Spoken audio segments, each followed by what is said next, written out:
Hey guys, welcome back to my channel. Today I'm going to explain the movie Desperate Measures, released in 1998. The story follows a police officer whose son is suffering from a deadly disease and needs a bone marrow transplant. The only person who can save his son is a dangerous criminal locked inside the hospital. What follows is a tense game of chase, sacrifice, and desperate decisions where a father is ready to break every rule to save his child. The prisoner unbuckled his shoelaces and tied it tightly to his wrist. After confirming the situation, he pressed his thumb to the edge of the table. Then he hit his right foot and wrist at the same time. His finger was broken like this. In the face of the pain of the broken bone, the man held back and didn't scream. Because it's all for his own escape. But it's far from enough to escape. The next day, he threatened the prison guard who was in charge of delivering drugs. He asked him to get a prescription for anesthesia. When the prison sent drugs every day, he pretended to swallow it. Then, while the prison guard didn't notice, he secretly vomited it. After doing all this, he took out the drug he had hidden in advance, then he tied it with a rope, but he tied the other end of the drug on his teeth. After confirming the situation, he put the drug bottle in his mouth. He held his thigh tightly, then he swallowed it without hesitation. Although the whole process was painful, he had to endure it. Then he took out the lighter. He took out the firestone inside. He gently stuffed it into the nail hole. In order to make sure that the plan was flawless, he took out a piece of stone and tried it. It was really good. The reason why the man swallowed the drug for anesthesia was because the prison guard's son had leukemia. He needed to go to the hospital for bone marrow transplantation. It just so happens that only his bone marrow matched. This was a rare opportunity. He agreed without hesitation. But the premise was that he could smoke in prison and go to the computer room to read books. Smoking was to get the firestone. And going to the computer room to read books was just a fake. In fact, it was to steal the detailed structure map of the hospital to make a suitable escape route. Soon, it was the day of bone marrow transplantation. Because he was a felon, in order to prevent accidents, even the police were involved.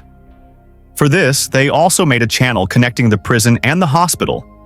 It was convenient to escort him back. Soon, the man was carried to the hospital. The prison guard also specially prepared 2 police dogs to search. Unexpectedly, the police dog was scared to death by him. That was mad, Frank. Soon, a group of people came to the operating room. The doctor said that he needed to take off his handcuffs in order to proceed with the next operation, but the prison guard who helped directly refused, because this guy was too dangerous. He could not be released and could not extract the bone marrow.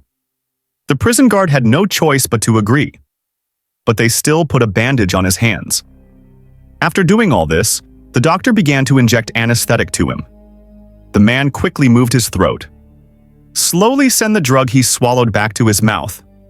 At this time, the anesthetic has been injected. In order not to let the other party see the flaw, he closed his eyes and pretended to be in a coma. But where no one can see, he has already started to move. Because his thumb has been broken, he can easily get rid of this bandage. At this time, the doctor also gradually realized that something was wrong. A few minutes passed, but the anesthetic index of the other party still did not decrease at all. Obviously, this has exceeded their cognitive range. Just when the doctor wanted to anesthetize again, the man just untied the bandage. In an instant, he kicked them to the ground. Then he used the fire in the nail hole to ignite the combustible gas here. Although he successfully repelled the prison guard who came to arrest him, he was also hit on the head by accident. At this time, the warden had already rushed over. In order to save people, he didn't have time to chase the other party. He could only watch this guy run away. After the man came out, he took up the kitchen chair next to him and slid down from the ventilation pipe. Below is a laundry room. After the warden settled his colleagues, he hurriedly chased up. But when he came here, he couldn't find the trace of the other party anywhere. It turned out that this guy crawled back along the pipe. He pretended to be a staff member and came to an operating room. Then he threatened the doctor here and untied his foot with a grenade. Then he simply bandaged the wound. But at this time, a nurse accidentally saw him. The former female doctor saw his subordinate standing there motionless and ran over to lecture him. But he didn't expect that the man suddenly dug out. Then he threatened a nurse to put the medicine he got in his pocket. At this time, The warden had already come, but he faced a dead end. He can't kill the other party, but he also has to ensure the safety of the female doctor. His son's condition is getting worse. He has already started bleeding. He urgently needs the man's bone marrow treatment. The other party told him to put down the gun immediately. Otherwise, he would kill this female doctor. Putting down the gun means that he has no right to negotiate. The warden agreed to this without hesitation, because his teammates had already surrounded him. This is all to attract the attention of this guy, so that the black officer can take advantage of the situation. Of course, the female doctor next to him didn't sit and wait. He used his eyes to tell his colleagues not far away that he would find a chance to kick the gun to himself. But at this critical moment, the warden accidentally looked to the side. He was suddenly captured by the man. Now they are again in a passive situation, but the accident is always one after another. At this time, the other party's attention is all on the black officer. This is a good opportunity. The male doctor next to him also knew this. He kicked the gun to himself decisively. But he didn't expect to be blocked by the man.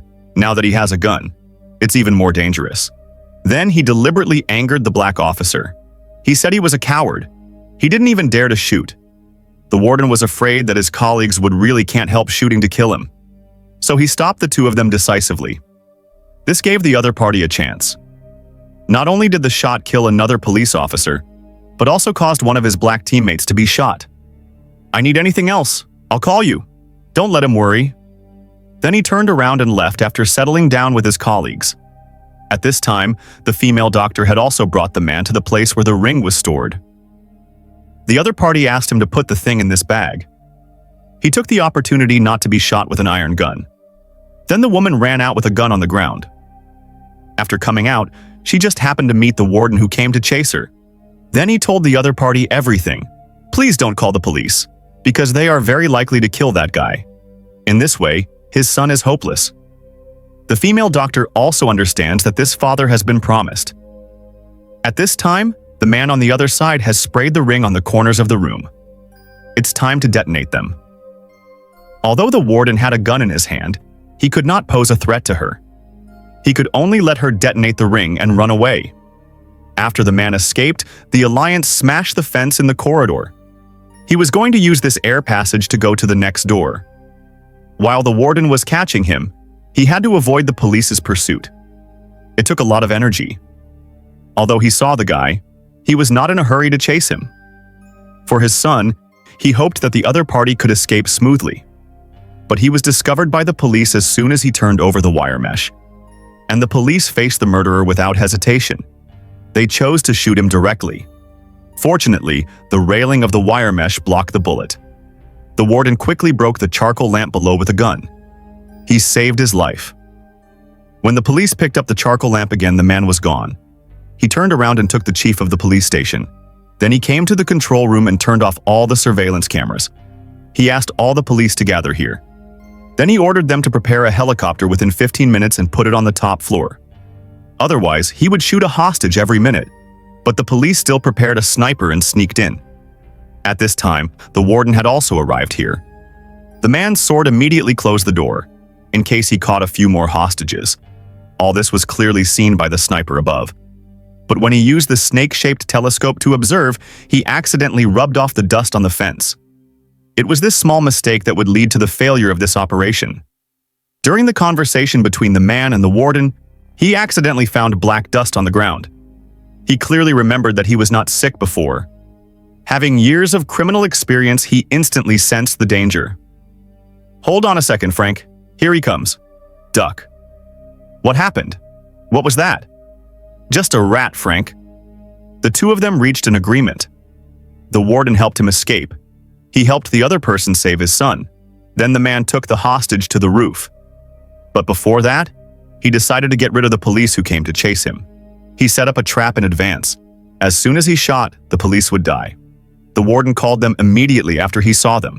He told them to stop and that there was danger ahead. But the police didn't believe him anymore. He had to use a gun to stop them. When all the comrades turned around, he shot the trap and saved their lives. But the man upstairs was angry. As a result, he kidnapped the boy. In order to punish him, the man was going to use his son as a shield to escape. You want to test my resolve, Frank? The warden knew that it was useless to be cruel to the murderer. He could only watch the other person take his son away, but he couldn't do anything. I wasn't really going to shoot you. I was just doing that to make a point. Unexpectedly, countless murderers showed mercy to this white-blooded child. Then, the two of them came to the morgue. He was about to escape from here. You know, your old man is right about this cancer deal. You can't just decide to give up and die. What for? So I can be sick all the time, stay inside, not play with my friends? Who needs me if I can't have any fun? Although the man wanted to save him, he was just a fugitive. He couldn't care about that much. Now he just wants to leave here and regain freedom. The warden on the other side also broke through the glass and couldn't escape. Because he was worried that his son would get hurt, he risked his life and climbed down the ladder. At this time, the man had already broken the wall. I'm sorry about that. You're a kid. If I could have done that for you. Unexpectedly, the other side took the opportunity to hit him with an iron stick, because the boy was afraid that he would shoot his father to death. Seeing his filial piety, the man didn't blame him. After saying goodbye, he left.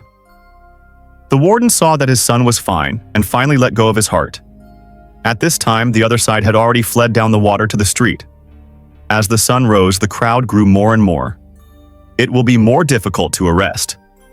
When the warden rushed over, the other side had already grabbed a car and ran away. Then he grabbed a police car and chased after it. The man who regained freedom was still celebrating in the car, but he didn't know that danger was coming. Soon he was caught up. The two of them looked at each other provocatively. No one is convinced. You come to me, I'm not happy. Then the warden deliberately forced him into the intersection on the side. The man showed a proud smile. He didn't know that he had fallen into his trap. The warden sent a signal to the director when he saw the plan was successful. Soon the speed limit on the bridge was raised. Now the other side has no way to escape. He chased after it without hesitation. No matter how the man ran away, he was not worried at all. Unless he dared to jump off the bridge directly. The helicopter that was in charge of the chase came over. The man was like catching a life-saving grass. He quickly fired a gun at the helicopter. The police had no choice but to fight back. The warden ran up and blocked the fatal shot for him. Although they were all fine for the time being, he knew that he would be caught sooner or later. Instead of losing freedom and going back to prison, he might as well jump off the bridge directly. Then the warden jumped off without hesitation. The last man in the story was successfully rescued, and he promised to do bone marrow transplantation to save his son. That's your daughter. Now he's doing good. His body seems to be accepting the transplant. They're all happy up there. You're a tough bastard, my kid. You'll make it. What kind of car do you have? In fact, he was able to escape during the operation. He just couldn't bear to see the boy die. So he followed a father's wish. Maybe this is his last kindness. How will it be known in the future? In the end, this movie leaves us with one powerful question. How far would you go to save your child? Was the criminal really the villain? Or just another father making a desperate choice? Let me know your thoughts in the comments, and if you enjoyed this explanation, don't forget to like, subscribe, and share.